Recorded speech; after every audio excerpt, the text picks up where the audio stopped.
We'll start with the gentleman over there from Japanese media. Second row. Second row. Thank you, Mr. Secretary. This is Asad Ludin from Radio Free Europe Afghanistan Service. My question is about your commitment to Afghan national security forces. Nowadays, Afghan national security forces is faced with the deficit of equipment, heavy equipment in their forces. And nowadays, the fighting is getting increased in Afghanistan. Northern provinces, out of some districts are out of control of ANSF. What's your commitment for the equipment of Afghan national security forces? Thank you. We will continue to support the Afghan national security forces, and we do that along 3 strands. First of all, we have the train, assist and advise mission, the Resolute Support mission, which is training, advising and assisting the Afghan national security forces. And we will assess the progress we have made since this mission started at the beginning of this year. The second strand is that we have decided to, after the end of the Resolute Support mission, to move into what we call a long-term partnership or an enduring partnership. We have just started to address the content of this partnership, but we aim at a civilian-led mission, but it's going to be a military component of this new enduring partnership. And of course, the purpose of the enduring partnership with Afghanistan is to continue to support Afghanistan and also the Afghan national security forces. And the third commitment we have made is to continue to fund, to provide financial support for the Afghan national security forces. Of course, in the long run, every nation has to be able to take responsibility for its own security. And I think also in the long run, that's better for everyone. But we will continue to support, and we have decided to continue with a long-term partnership. And therefore, NATO is going to be there and to help the Afghans with protecting themselves and protecting Afghanistan as a democratic and unified country.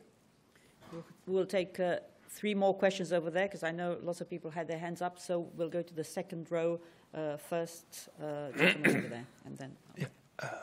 Japanese Daily Mainichi. My name is Saito. I have 2 questions, if I may. One question is, I missed the point. You suggested something change of a commander structure headquarters. Could you elaborate a little bit? And the second question is a VJTF discussion, but with partners. Some partners already took part in the NATO response force, but is there any discussion to invite some partners to take part in the VJTF, namely the Enhanced Opportunity Partner 5 countries especially?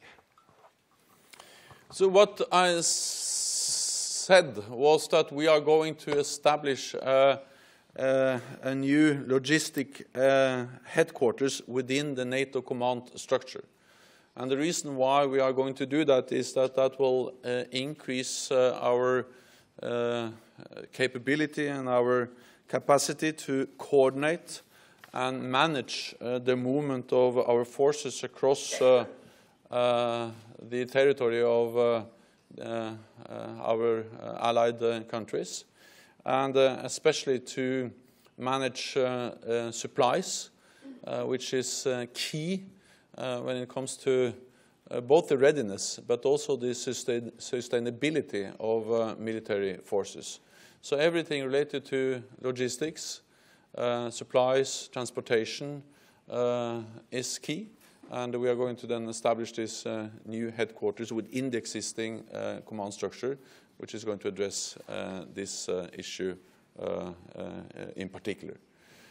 When it comes to partners, you are very right that partners have contributed to the NATO response force before, and we are planning for that they can also do that in the future. Exactly how we are going to do that, well, we have to discuss with partners, but we are very positive, and I'm very committed myself to make sure that we will find ways of making sure that partners can contribute to the NATO response force in the future. And you have to remember that the spearhead force or the Very High Readiness Joint Task Force, is part of the NATO response force. I'm certain that we will find practical ways of doing this, so we can still invite partner countries to contribute to the NATO response force also in the future. Gentleman over there, second row. Thank you very much, Mr. Secretary. I'm Nurzat from Afghanistan, Noreen TV. In these days, the insecurity and Taliban attack increased in Afghanistan very much. Today, as you mentioned, there was a group attack on Afghanistan parliament, and also Taliban overran 2 districts in northern Kunduz provinces. Would these attacks change the timeline of NATO mission in Afghanistan? If needed, would NATO extend the current resolute support beyond 2016? So we haven't made any final decision related to the duration of the resolute support mission. So that is among the decisions which we have to make, but it's not made yet. But of course it has to be discussed within the alliance, and then we will make the final decision. But we have already decided that even after we end the resolute support mission, we will move into a new enduring partnership, and we have started to discuss with the Afghan government the content of this new partnership.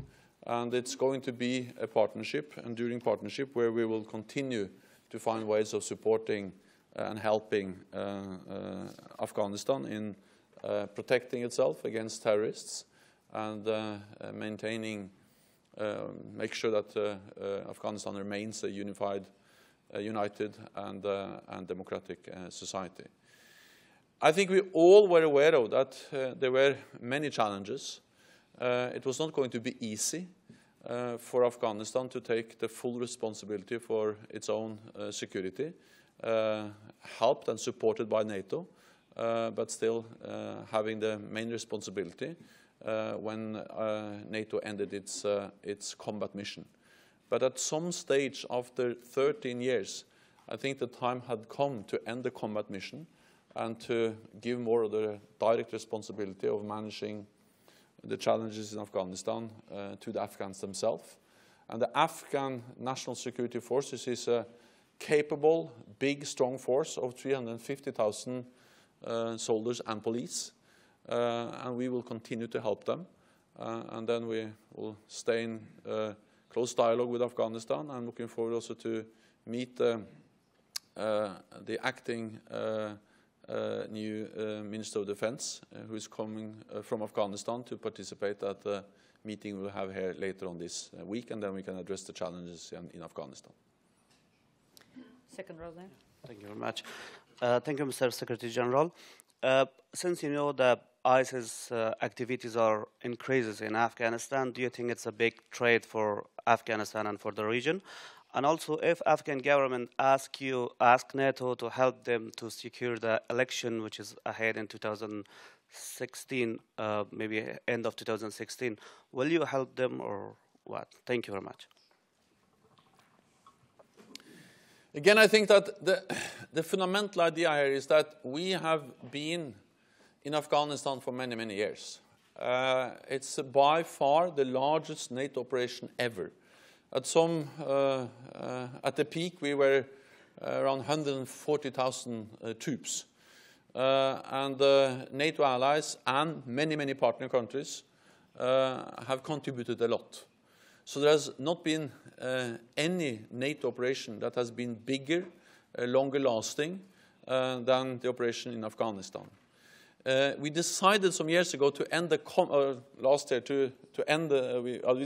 we decided to end the combat mission, and the combat mission ended at the end of last year. And we did so because we believe that in the long run, it's better for Afghanistan and it's better for all of us that the Afghans themselves take responsibility for their own security. We will continue to support and help.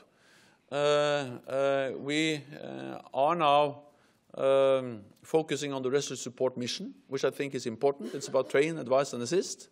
And I also believe that in the long run, it's better to project stability by helping local forces, in this case Afghan forces, instead of always deploying large number of foreign forces into a country like Afghanistan. And as I said, we will continue to we will continue to support Afghanistan financially, with advice, with training. Exactly how we will do it and exactly how we will move from the research support mission to the enduring partnership, well, that remains to be decided. We will make those decisions in close dialogue with the Afghan government, and I'm looking forward to discuss exactly those issues with the acting Afghan Defence Minister who's coming here on Thursday. Associated Press.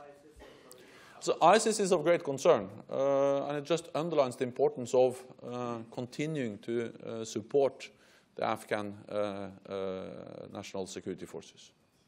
Associated Press. John Dahlberg from the Associated Press.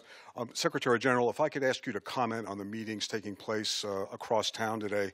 Is NATO concerned that a failure between Greece and its creditors to come to an agreement on what to do with the Greek economy and a departure of Greece from the Eurozone might have consequences for European or transatlantic security? You mentioned Greece is one of the 5 countries to make its 2% commitment.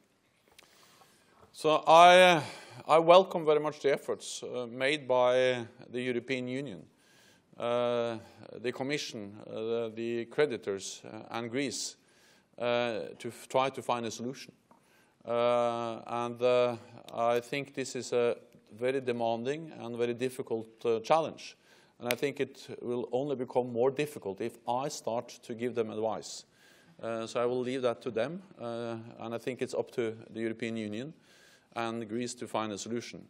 But what I will underline is that, of course, it will be a great advantage for us all if they are able to find a solution.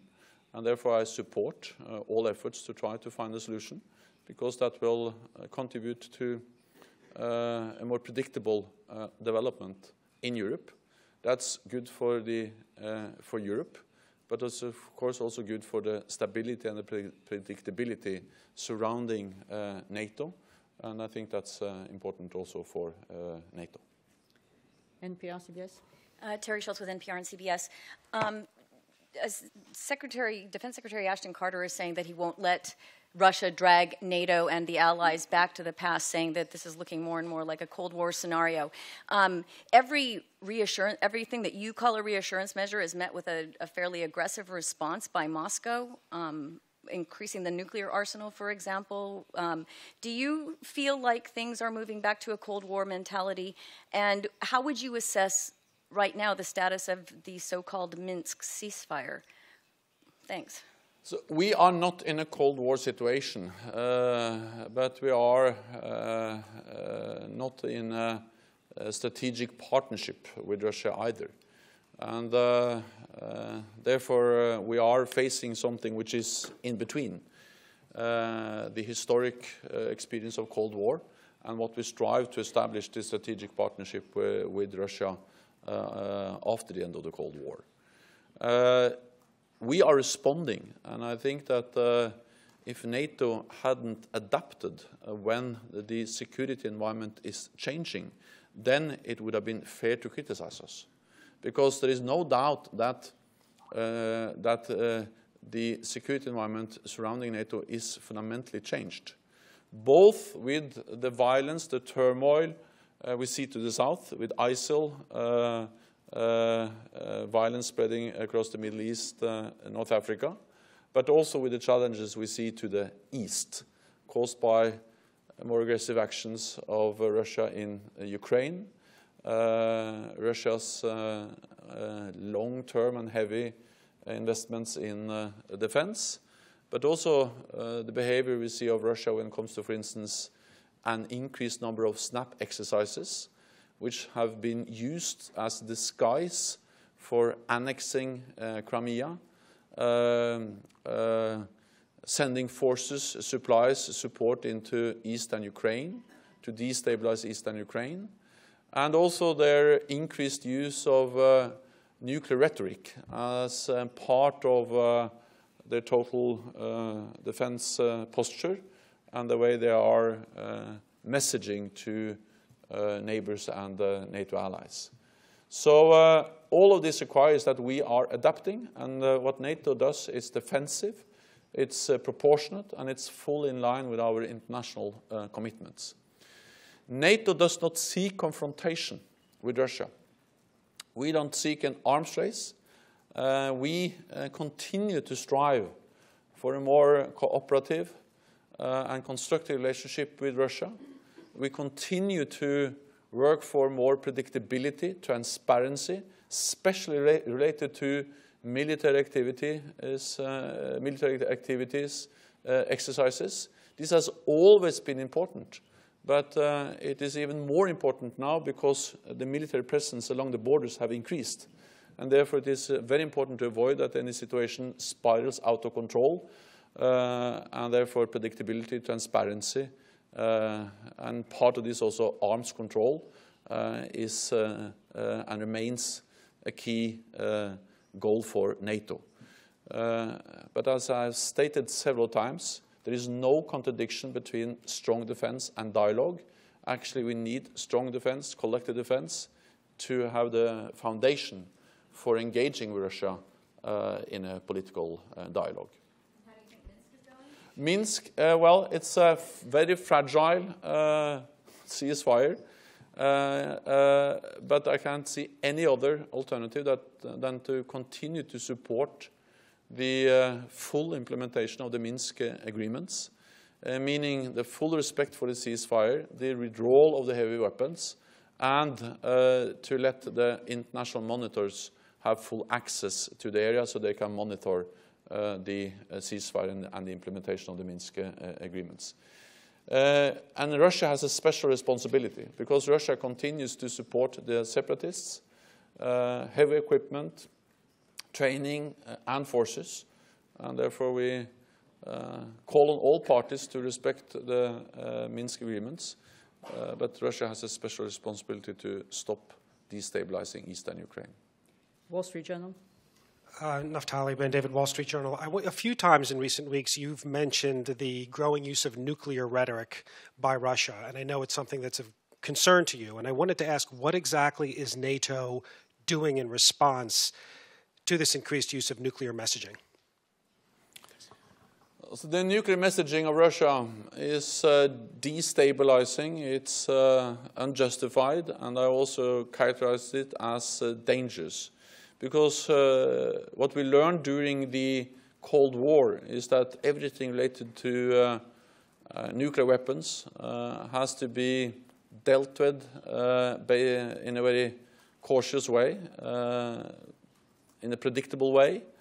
And this nuclear saber rattling is not the right way of addressing the challenges we face, especially today with increased tensions. The nuclear saber rattling is part of the picture which has made it necessary for NATO to adapt, to increase the readiness of our forces, the preparedness of our forces, to have increased military presence in the eastern part of the alliance with more ships at the sea, planes in the air, and troops on the ground on a rotational basis.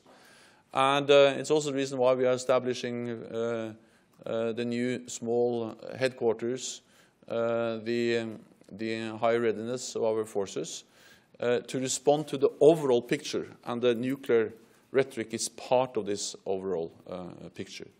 As we have stated many times, we will still rely on a deterrence in NATO, which is a mix of conventional forces, missile defense, and nuclear forces, and that will also be the case in the future. We had the Ukrainian TV over there. Thanks. Alex Bobrovnikov, 1+1 Media, Ukraine. Sir, so you have the specific section on Ukraine this week. That's clear. You have our new defense minister coming to Brussels.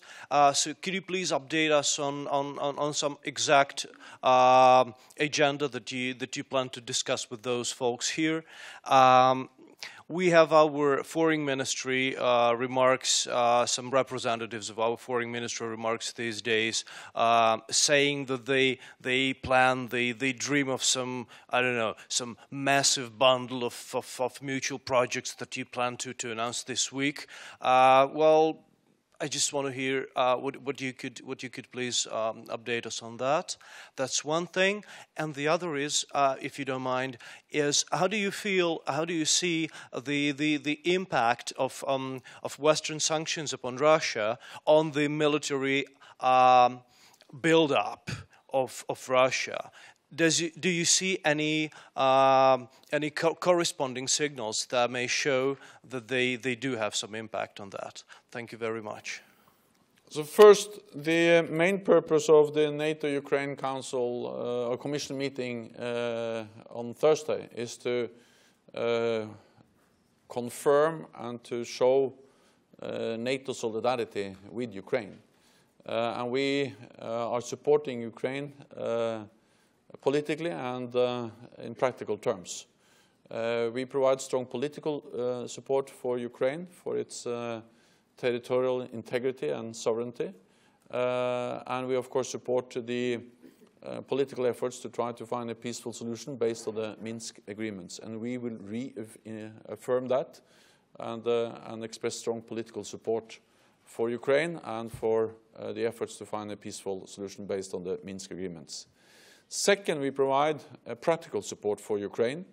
We have established the different trust funds, and we help them with cyber, with logistics, with command and control, and in different other areas. We provide practical support for them to improve, to modernize, to reform their defense forces. In addition, of course, several allies, NATO allies, provide practical support on the bilateral level, and I also welcome efforts by several allies to support Ukraine in different ways. The second question was about... That was about military buildup of Russia. Yeah, and sanctions, yeah. So first of all, I welcome these sanctions, and I also welcome the decision by the European Union to prolong the sanctions, the decision taken today. And I think that's a good thing, because the sanctions are a strong signal and a clear message that it has consequences when a country behaves in the way Russia has done in Ukraine, illegally and violating international law when it annexed Crimea and continuing to destabilize eastern Ukraine. And I think it's very important that this has consequences, and the economic sanctions have impact on the Russian economy. And together with the European Union, the United States, they have imposed, and some other countries have imposed the economic sanctions. NATO has provided deterrence, increased readiness of our forces, and in combination, I'm certain that this contributes to an understanding that sooner or later will also change the behavior of Russia, and they have to understand that they will gain more from cooperating with NATO instead of continuing to confront NATO and violate international law. Russian media on the third row. Pavel Tarasenko, Kommersant Daily Russia. My question is about the information that the USA is planning to store some heavy weaponry in the Baltic region and in some Eastern European countries. First, will this topic be discussed during the meeting? And second, how could you answer to the Russian authorities who say that this decision will be a violation of the Russian NATO Founding Act of 1997? Thank you. Pre-positioning of equipment is, as planned by and discussed by NATO and NATO allies, is in no way violating the NATO-Russia Founding Act. Everything we do is defensive, it's proportionate, and it's fully in line with our international commitments. We addressed the question of pre-positioning when we made our decisions last fall at the NATO summit. we decided there to increase the readiness and the preparedness of our forces, and we are doing that step by step. I mentioned some elements which we're going to discuss at our meeting later on this week, related to the air, the sea, and the special operation forces, and more rapid decision making and better planning. Pre-positioning was addressed at our Wales summit. We believe that pre-positioning is one element in increasing our readiness and increasing our ability to reinforce if needed. And I welcome also efforts by allies and by the United States to support each other. And I'm certain that we are also going to discuss the question of pre-positioning at our Defence Ministerial meeting later on this week. Thank you very much. That's all we have time for now, but we will see you later this week. Thank you.